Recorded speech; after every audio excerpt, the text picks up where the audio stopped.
Alrighty, hello and good afternoon, or good morning, or good evening, whenever you're watching or listening to this podcast. My name is Jolene, and this is Jolene's Book and Writers Talk. We discuss books, we discuss reading and writing tips and publishing. Uh, Today, our guest is Maggie FitzRoy, who is from or currently living in the North Florida area. Maggie is a former journalist and magazine and newspaper editor, and she has a bachelor's degree in history from your son is college and a master's degree of education from the University of Virginia. A lifelong avid reader of fiction and nonfiction, she loves to create historical mystery novels that sweep the reader into the past and with the added bonus of a romance. Uh, she has written and published 4 different historical fiction books so far and is working on another series set in the 50s. She has also published 2 nonfiction history books, one about the Jacksonville Beach area and one about Ponte Vedra. Maggie is the current director of the First Coast Romance Writers Group and has been arranging interesting and informative speakers for their members' monthly workshops. Please remember to like, share, and subscribe, comment on all of our podcasts. Hi, I'm Maggie FitzRoy, and I'm thrilled to be here today with Jolene. I appreciate her having me as her guest. And I'm excited, especially because I've just published my 4th book, Never on Monday, and it is a romantic thriller. It's the first book in a 7-book series starring a female private eye in 1955 Philadelphia. So I'm Very excited cool. about that and happy to share information about it. Well, the 50s is something you don't normally see in mysteries these days, which is very cool. Um, Thank you. Mhm. Very Well, cool. I chose the 50s because I started my career writing historical romance, and the first book, Mercy's Way, is 1845 on the Oregon Trail. And then the second book is 1886 in Cape May, New Jersey, seaside resort. And then my book that I published last year, His Haven, is 1924 Miami Beach. And so I keep moving forward in time. This is 1955. I chose the 50s because I like the time period. It was a very upbeat time, very optimistic time. I think a lot of people think that the war was over. It had been over for 10 years and the economy was booming and there were a lot of opportunities um, for many people. And it's just a very upbeat, happy time if you watch the TV shows that from then and the movies. And also, this is a mystery suspense thriller, and I wanted to write something with more pure as far as investigative techniques, more boots on the ground. They don't have video surveillance to pull from. They don't have cell phone records to pull from. Um, but they do have cars, and they do have planes, and they do have phones. Sometimes they have to use a phone booth, put dimes in it. That's in the book. Um, and they had movies. I can refer to movie stars, and they had Elvis Presley. He was just about to make it big, and that's also a piece of the book. So I just think it's a fun time, and I wanted to take people back to a different time than the one we're in now, with not the issues that we have now. That's true. We all need a Escape. little escapism, and quite a few people are still alive and they remember the 50s fondly. I wasn't alive then, but not soon after, but I grew up on 50s type TV and reruns and stuff. So Mhm. I, I'm looking forward to it. Okay. I understand that you're trying to change your brand, and you might have some tips for us. Well, like I said, I started out writing a few years ago, writing historical romance. I was a journalist for many years, writing feature stories for the Florida Times Union, the local paper, Jacksonville, Florida paper. And my basically my job was to write feature stories about people and places, and basically uplifting stories, and stories that would connect people with each other, let people know about someone or organizations or things they might not know about. So I always had that kind of my purpose was to help people make their lives better. And so it was, of course, it was all nonfiction. And then I wrote two local history books, which are still in many bookstores around where I live. Images of America, Ponte Beach, which is where I live, and Images of America, Jacksonville Beach, through Arcadia Publishing. And so I was always interested in history, and whenever I could, as a journalist, incorporated history into what I was doing, because I think history puts the present in context. So when I was wondering if I maybe could try to write fiction, when I was a associate editor of a magazine, the editor, we were talking one day, and she said, "Maggie, why don't you try it?" And I said, "Well, I don't know what I would write. I have no idea." And she said, "Well, why don't you do historical fiction?" So she said, "You like history?" I have a bachelor's degree in history from University of Virginia. And so I thought, well, of course, that's perfect. So uh, I always like stories with romance. Um, whatever genre it is, if it's a Western, if it's a mystery, it's if whatever the story is, if it's a movie, a TV show, a book, if it has romance in it, then I'm much more likely to want to read it or watch it. So I thought, well, historical romance. So anyway, the first book, um, I thought I would write about a road trip, and the ultimate American road trip was the Oregon Trail. So I set the romance there.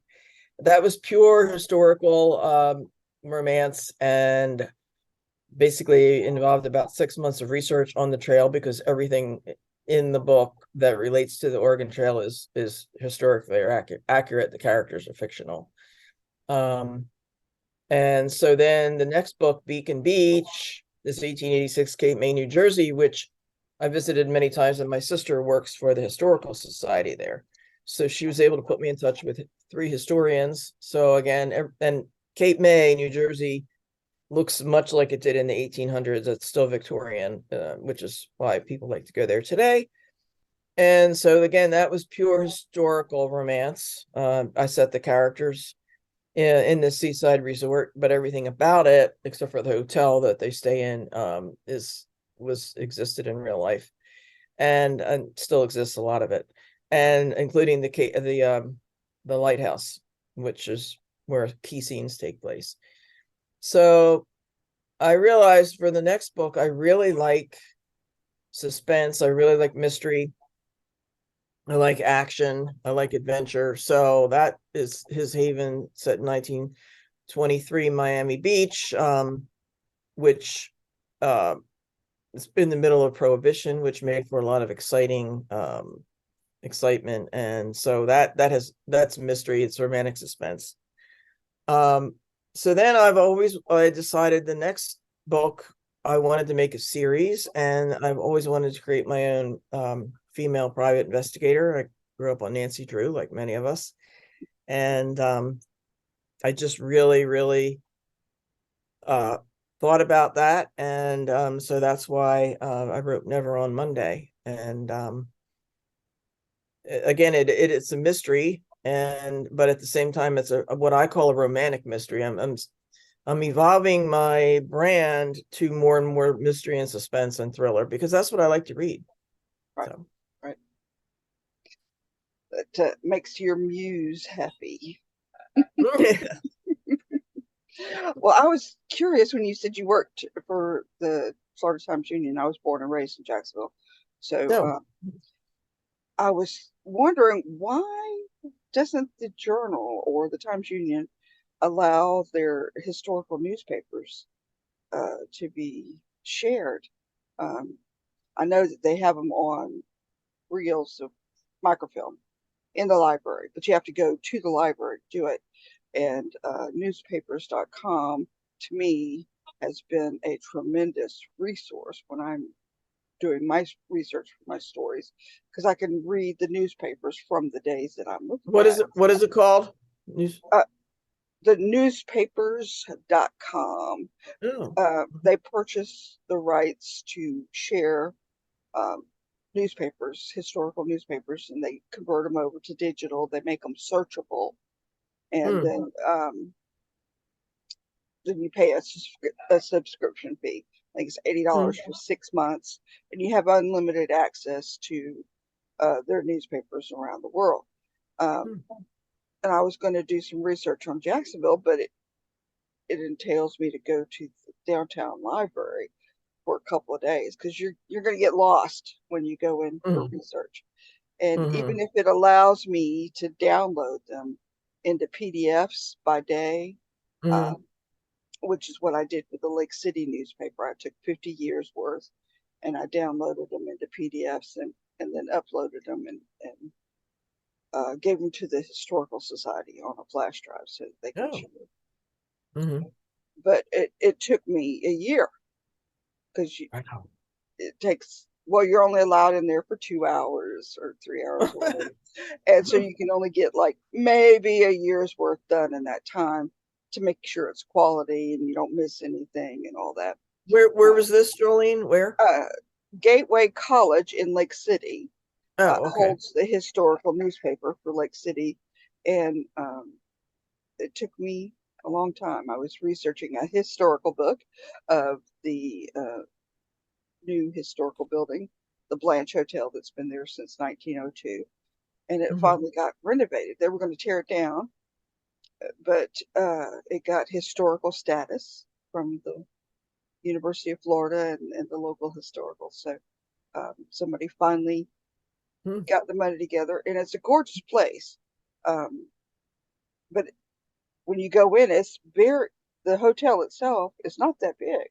I mean, you're thinking 1900s in the 20s and the 30s and 40s. It was the Hmm. hub of the city, Hmm. and the rooms were tiny, something we're used to today. So, Hmm. one wing they renovated as a hotel, and then the bottom floors and the other wing are offices. So, Hmm. and you can rent out the center part that has the big chandelier and the fancy Hmm. stairway, and it's got a ballroom and an enclosed court for weddings. They're doing a lot of weddings and conventions and stuff. And Hmm. so, anyway, I was just wondering if there was like a policy that the Times Union refuses to share, or um, I left there in 2002. No, I'm sorry. I was hired there in 2000. I left there in 2013. uh, So since then the building has, when I left, we had basically a librarian. I mean, it wasn't part of my job to have anything to do with any of that, but I do know that if I needed to do research, I had there was a full-time staff person. Um, since then that the staff has been drastically reduced, testimony. and the building is no longer. It was torn down. Um, so I can't answer your question. Um, Well, I don't even know where they're based now. Things are so different than they were. And I actually spent the last 2 years from 2011 to 2013 because I was the beaches person. That was my beat. And when I started there, we had a staff, we had a building in Jacksonville Beach. By the time I left, basically, uh, the last 2 years, I was the only staff person for the shoreline section and ran it out of my home. They put the computer in my house. So things are so different with the newspaper business, sadly different. So I wouldn't even know, who to reach out to unless you could reach out to the publisher or find an editor. But I don't know. Well, I was just curious because one of my stories I hope to have in Jacksonville in one of the old buildings that's still standing. Um, Which building?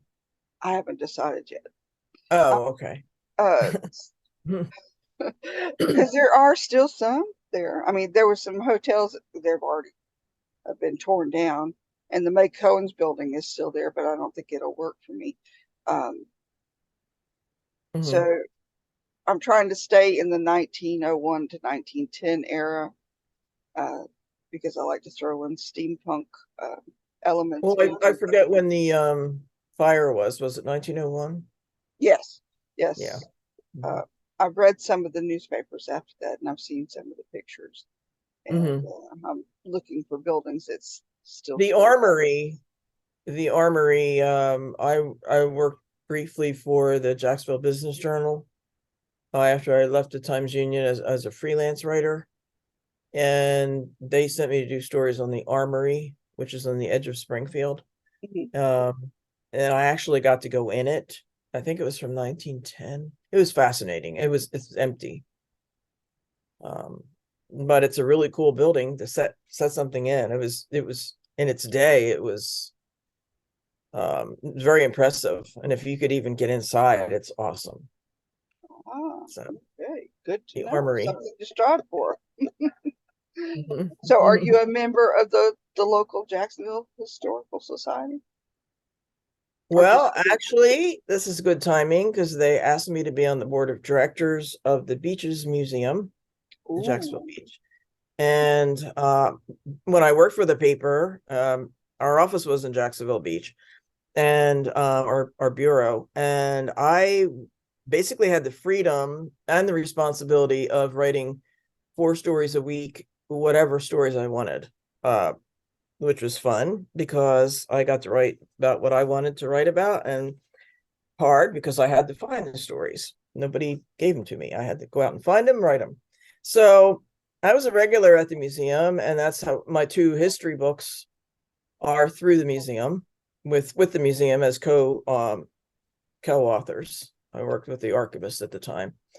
And so anyway, I have contacts there. So a few months ago, they asked me to be on the board of directors, and I sent my resume. And so I have my first meeting next week. So Excellent. Good luck with that. thank you. So if you want to set any of your stories at the beach, I could help you Oh, there. I would love to.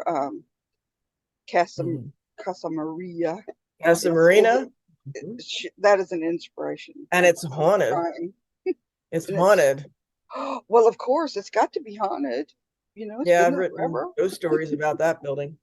And there's a really cool one in Mayport, a house, King House, I think it's Yes, called. yes, yes. My Mhm. dad used to tell me stories about that. And the Murray Hall Hotel used to be where the lifeguard station is. And I am fascinated with the Murray Hall because I think it existed from something like 1886 to 1890. I think and then it burned down. But in its day, it was this grand seaside estate with its own gardens, and they have newspapers in the museum where you could literally spend hours, like the actual physical paper Oh, nice. in books. And I was there one time doing research, um and I spent hours probably in the years 1921 to 1923. And by the time I left, and went back, to drive home, I, in my imagination, was back there, and I was disoriented driving home, like, what?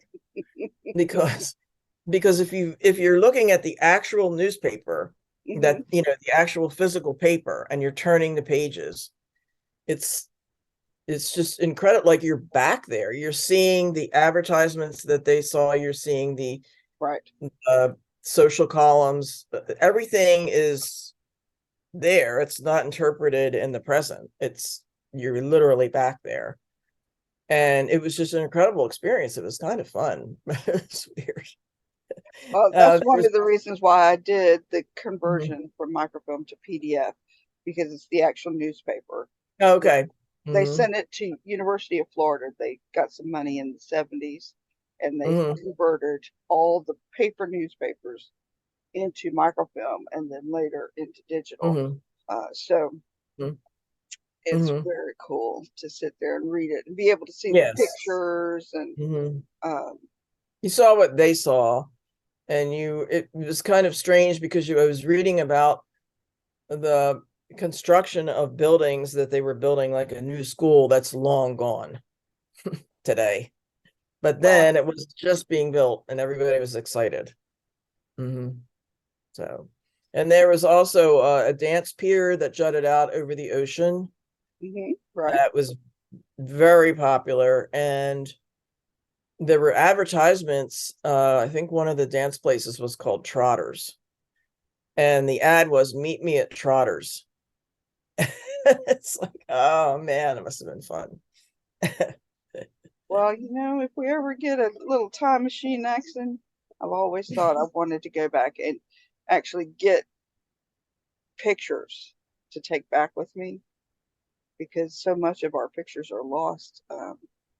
Our old people are dying and their pictures are not being converted to digital. They're, you know, I got boxes of photographs from my dad, and they didn't put anything on the back. So I don't know who these people are. And by the time Yep. before he passed, he says, well, I think it's so and so, but I'm not sure. So it's kind of a guessing game. And Hmm. it would be nice if we could do that for these old Well, I people. say that um, reading historical fiction is the closest thing you're going to have to a time machine. Probably. If you're really immersed in the story, um, you're in with the characters, and that's really the only way you can go back there and live. Now, you can do it through a movie, you can, watching a TV show, but books, you have the characters' thoughts, and you have what they see, you have what they hear, you have their feelings, you have their thoughts. And so that's what I like to do. I like to create an environment where you actually go back in time in your imagination, because that's the only way we're going to be able to go back in time. But Well, that's the only way we should go back in time, put it that way, because we'll screw it up for everybody. well, time's arrow only goes one way. Mm. There's no way you're going back. Well, have you seen the redigitized movies from the early 1900s of New York and Chicago and San I've seen a Francisco? couple clips. Hmm. They're not very long. They're about maybe 5 to 10 minutes, but you No, see I haven't people seen those. walking by, and they're on horses and they're on carriages, and they see the camera and they're waving, and you see their outfits, how they wear, what they're wearing, how they're Hmm. walking, and it's just really cool to see them redigitize that and give it to us. I've seen clips, maybe like 20 seconds. Yeah, it's Uh, fascinating. Hmm. well, I spend too much time on YouTube. I'm sorry to say. Uh, Oh, Anything I want to learn about, I go on YouTube, and somebody will have made a video about no. it. Well, And I'm not I saying, wanted to mention a book that you might enjoy. You talked about, if I could go back in time, I would take pictures. hmm, And did you ever hear the book Time and Again by Jack Finney? no. It was written Oh, in 1970. I don't know if Jack Finney ever wrote any other books, but it's Time and Again, and it's about a photographer who goes back in time. he's present day, which is 1970. He's works for an advertising agency in New York, and I forget what it's a it's a time travel story, but I forget what happens to him that he ends up back in the 1800s. Um, and he's an artist, and so I can't remember exactly, but I think he's able to go back and forth. He takes a camera, he does drawings, he does sketches, and etchings, and basically what Jack Finney did was find real photos from back then, real artist sketches from back then, and have his character be the one that took those pictures.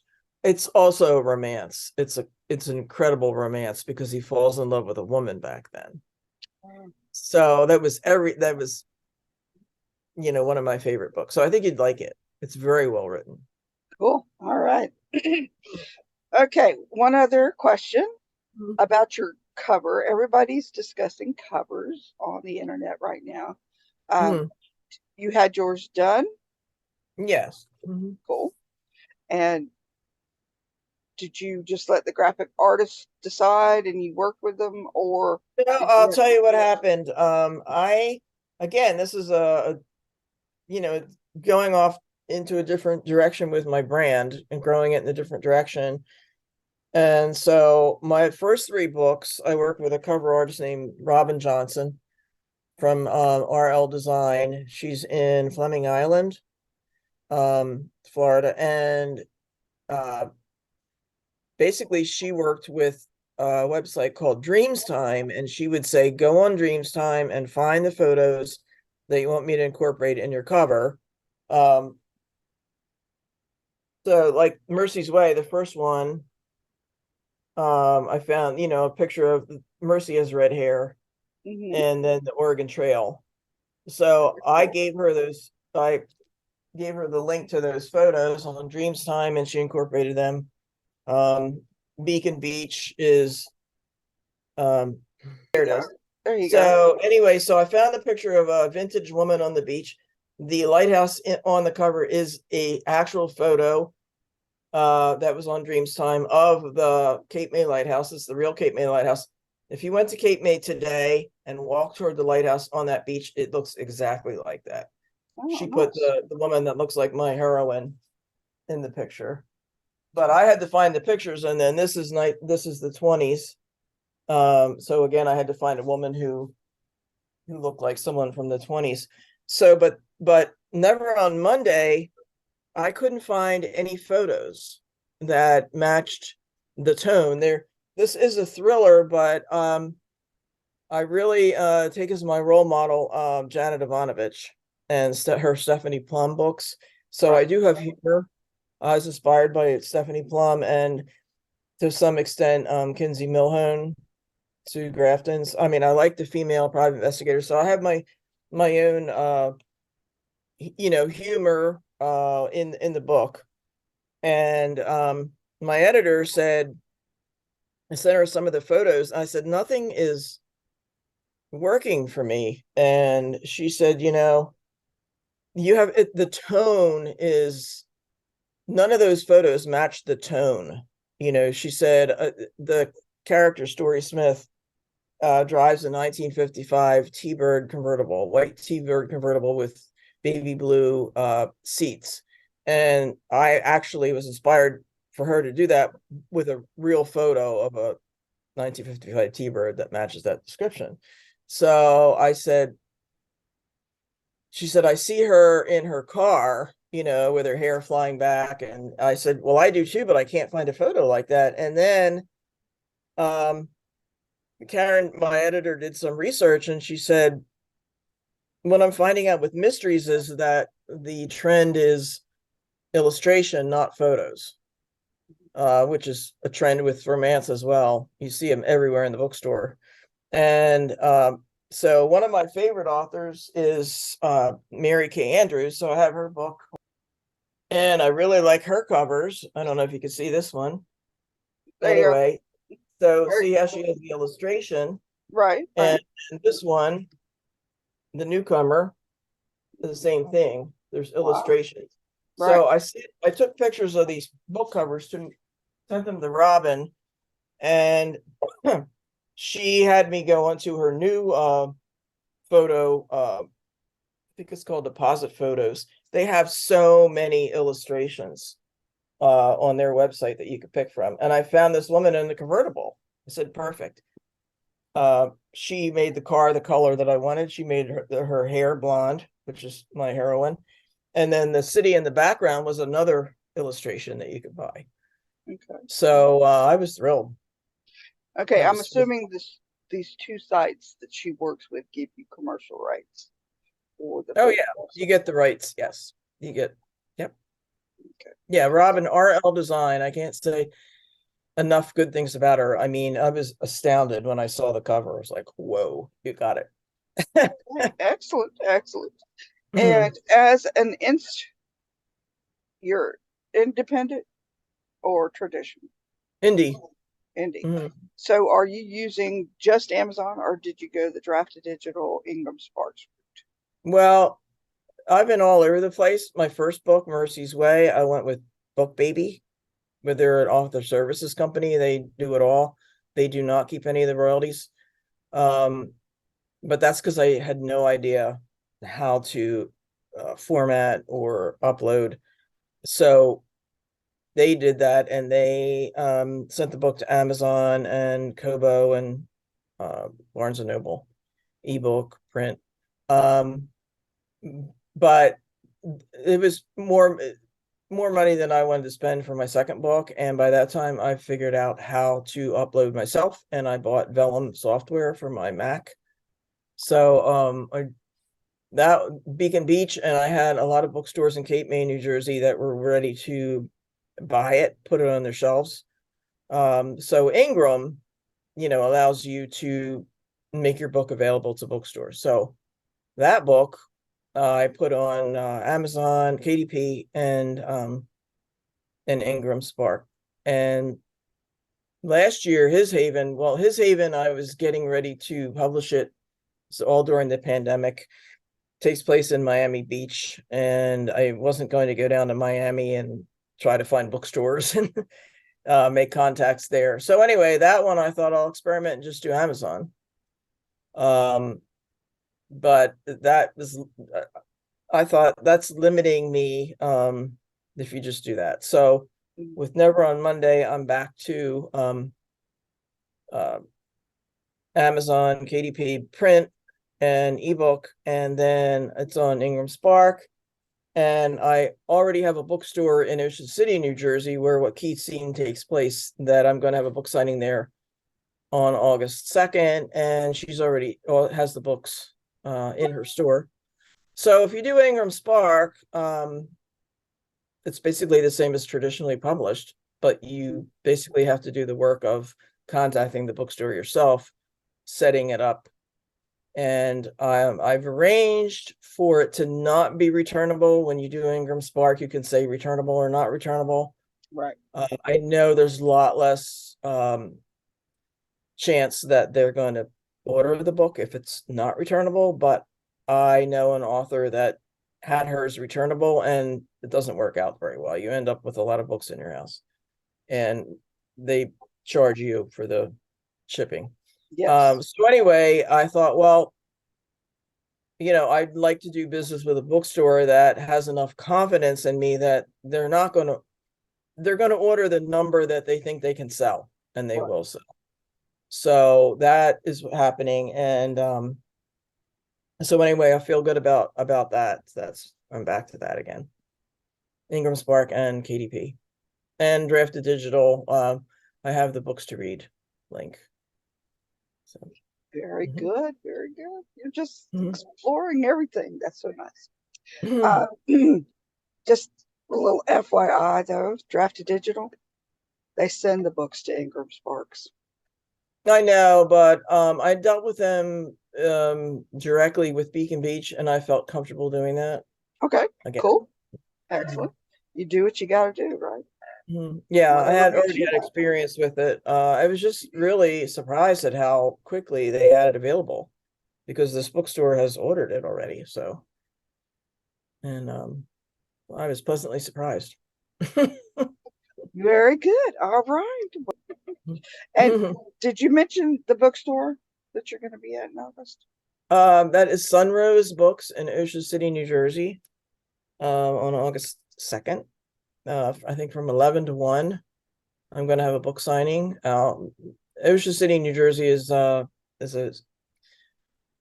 really cool town in New Jersey with a boardwalk. It's not Ocean City, Maryland. People get them confused. Ocean City, New Jersey is family friendly, dry. The key scene takes place in Never on Monday, in Ocean City on the boardwalk in a store called Shriver's Saltwater Taffy and Fudge. I set it in that scene there because Shriver's still exists, and it's the oldest store on the boardwalk, and it's been there since the late 1800s. So that's kind of fun. So Ocean City is like going back in time, in a lot of ways. It feels like you're in the 50s, which Cool. like. All righty. Well, we wish you luck. Any other book signings you're having in the next couple of weeks? Well, I'm going to have one for Beacon Beach on August 3rd in Cape May, New Jersey, since I'm up there. My sister lives up there. I'm looking into things around here, but right now I've got those two set up. I'm probably going to be in the Ocean City, New Jersey library as well, for a presentation while I'm up there in August. But since the book takes place in the Philadelphia area, the heroine lives in the Manioc section of Philadelphia, and there are scenes that take place at the Jersey Shore, near Lancaster in Pennsylvania Dutch country, and she gets on a plane, and I won't give away the plot, but she also flies across the country. And so doing research on what it was like to fly in 1955 in a commercial jet was also interesting, because they did not have pressurized cabins, and you flew at 10,000 feet. Yeah, a lot of turbulence. But you got served a 3-course meal on real china. Okay. Yeah, Okay. they really pampered you, but at the same time, there were a lot of it was much more dangerous. I imagine. But you I'm weren't sure. squished in like you are today. You had a lot of room, and you got fed very well. So, and it was pretty expensive. All righty. Okay. Have you heard anything about the Jack's Books Festival in September, or is that still in the works? Oh yes, I'm sorry. I am signed up for that. That on Saturday. I forget the day. It's like the The 22nd, 23rd, somewhere around there. Yeah, I will have a table there. Well, good, good. I think I volunteered to be at the FCRW's table, Good. to help them out.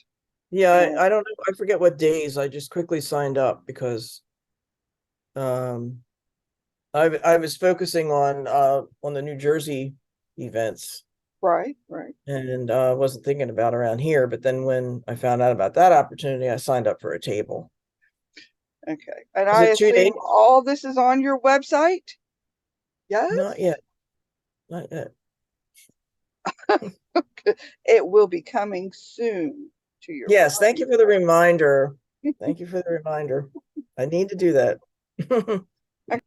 I do that. And I just have one more request for readers. If you read my books and you like my books, please give me a review on Amazon and BookBub and Goodreads or wherever you do.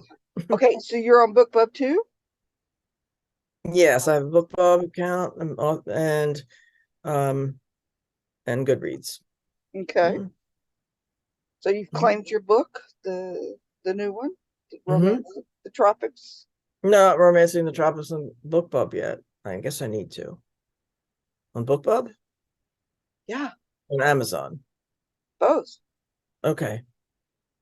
Okay, you reminded me of a lot that I need to do. All righty. Well, thank you, my dear. You have a lovely weekend.